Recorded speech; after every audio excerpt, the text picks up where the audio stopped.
என் bike தாங்க ரொம்ப நாளா எனக்கு உபயோகம் இல்லைன்னு சொல்லிட்டு ஓரமா நிப்பாட்டி வச்சிருந்தேன். இனி உபயோகப்படுத்தணுன்றதுக்காக தூங்கிட்டு இருக்கிறேன் தட்டி எழுப்பி பிரஷ் பண்ணி குளிப்பாட்ட போறேங்க. ராஜா தம்பி எந்திருப்பா. எந்திருப்பா.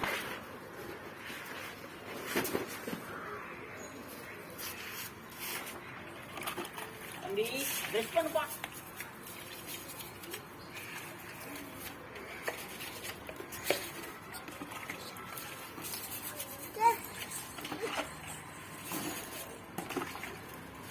பிரஷ் பண்ணிட்டியா?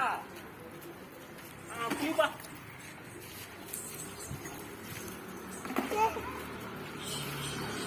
குளிச்சிட்டியா? டவல்ல தொடச்சிக்கப்பா.